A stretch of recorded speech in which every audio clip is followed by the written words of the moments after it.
सीधा लिए चलते हैं आपको दिल्ली, जहां पे मुख्यमंत्री अरविंद केजरीवाल प्रेस वार्ता को संबोधित कर रहे हैं।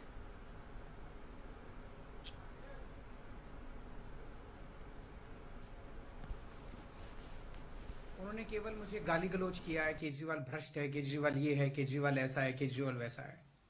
मुझे छोड़ दीजिए, मैं इंपॉर्टेंट नहीं हूं, देश इंपॉर्टेंट है। देश के 140 करोड़ लोग इंपॉर्टेंट हैं, उनकी बात करते हैं।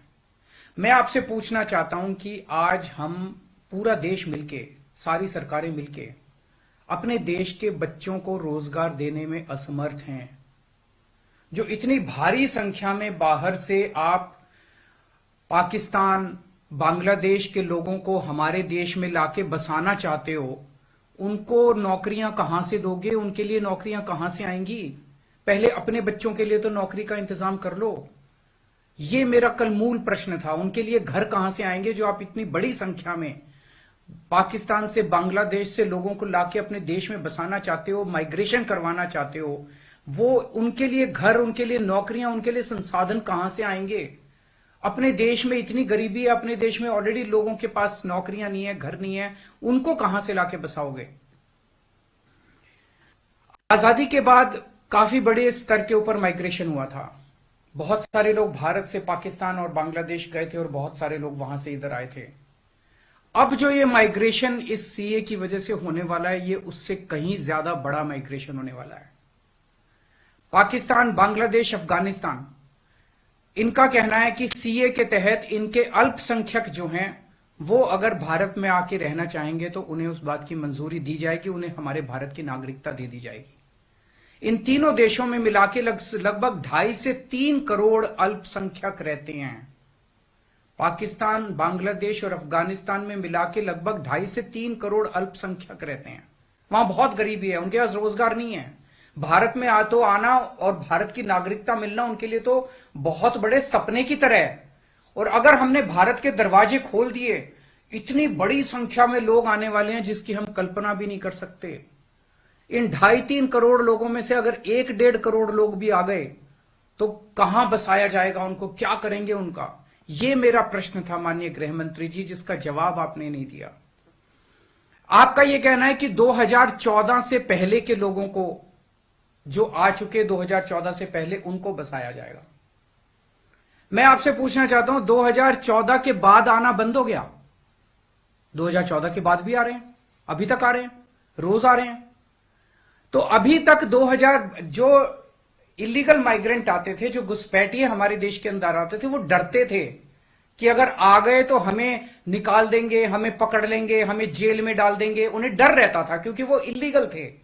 अब आप ये कानून लाके उनको लीगल बना रहे हो, अब उनका डर खत्म हो जाएगा। पूरे तीनों देशों के अंदर अब मैसेज ये है कि भारत सरकार अब जो है इन तीनों देशों के घुसपैठियों को लीगल करने जा रही है।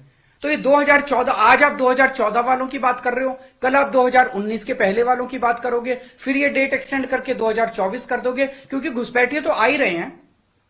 आपने रोहिंग्यों की बात की, ये तो आप ही के टाइम में आए थे, ये तो 2014 के बाद आए हैं सारे रोहिंग्ये। कैसे आए? आपकी मिली भगत से आए कि आपकी नाकामी की वजह से आए? पूरे देश में कहां कहां आपने रोहिंग्यों को बसा रखा है?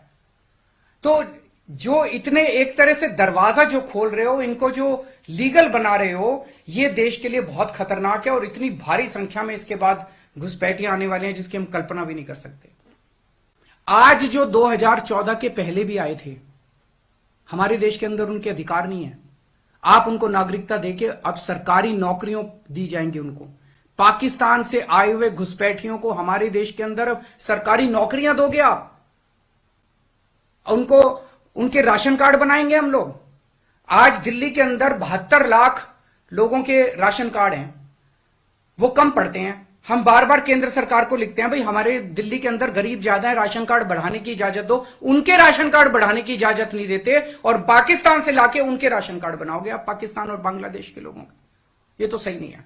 हमारे देश के लोगों के अधिकार मार के आप उनके लोगों को अधिकार दे रहे हो। सरकारी पैसा हमारा पैसा है। सरकारी पैसा 140 करोड़ लोगों का पैसा है, हमारे टैक्स का पैसा है। पाकिस्तानियों ने टैक्स नहीं दिया, बांग्लादेश के लोगों ने टैक्स नहीं दिया, इस देश के लोगों ने टैक्स दिया। इस देश के लोगों के टैक्स का पैसा आप पाकिस्तान और बांग्लादेश के लोगों को यहां लाके उनको बसाने में खर्च करना चाहते हो, यह मंजूर नहीं है इस देश के लोगों को। कृपया इसको, मैं पूरी विनम्रता के साथ बोल रहा हूं कि कृपया इसको समझने की कोशिश कीजिए। और मैं देश के लोगों से जानना चाहता हूं, आपसे जानना चाहता हूं, जो जो ये मेरी प्रेस कॉन्फ्रेंस सुन रहे हैं और ये वीडियो देख रहे हैं, मैं आपसे जानना चाहता हूं, अगर आपके घर के सामने सड़क के उस पार पाकिस्तान से आए हुए लोगों की झुग्गियां बसा दी गई, क्या ये आपको मंजूर होगा?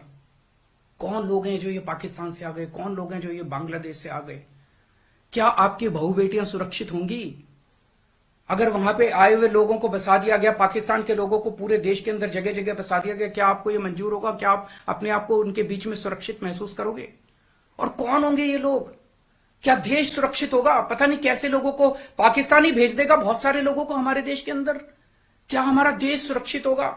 चारों तरफ कानून व्यवस्था की समस्या नहीं पैदा हो जाएगी? इसी को लेकर मैं चिंतित हूं माननीय गृह मंत्री जी। मेरी बात को अन्यथा मत लीजिए, मेरी बात को समझने की कोशिश कीजिए। और हम दूसरे देशों से क्यों नहीं सीखते? कनाडा का हाल देख लीजिए, क्या हो गया। विकसित देश होता था, उसने अपने दरवाजे खोले, पूरी दुनिया भर से लोग आ गए और अब वो माइग्रेशन बंद कर रहे हैं। इसका लंदन, इसका यूके का हाल देख लीजिए, क्या हो गया। पूरे दुनिया के अंदर आज सारे देश बाहर से आने वाले इमिग्रेंट्स को रोकते हैं और आप दरवाजे खोल रहे हो सबके लिए कि सारे दुनिया के गरीब यहां, पाकिस्तान बांग्लादेश के गरीब सारे आके यहां बस जाएं। हमारे गरीबों की चिंता फिर कौन करेगा? अगर आपको लाना ही है बाहर से लोगों को, हमारे देश में पिछले 10 साल में 11 लाख उद्योगपति और व्यापारी भारत छोड़ के चले गए। केंद्र सरकार की, भाजपा सरकार की नीतियों की वजह से, उनके अत्याचार की वजह से। अगर लाना है तो इनको वापस लेके आइए। ये हमारे ही देश के लोग हैं, ये भी भारत के लोग हैं। ये 11 लाख लोग देश को छोड़ के चले गए, ये वापस आएंगे। ये अमीर लोग हैं, इनके पास पैसा है, ये आएंगे, फैक्ट्री लगाएंगे, दुकानें खोलेंगे, व्यापार करेंगे, लाखों बच्चों को रोजगार देंगे। इनको लेके आइए ना, पूरा देश आपका साथ देगा। पर पाकिस्तानियों को और बांग्लादेशियों को हमारे देश के अंदर लाके अगर आप बसाएंगे, ये देश को मंजूर नहीं है। नमस्कार।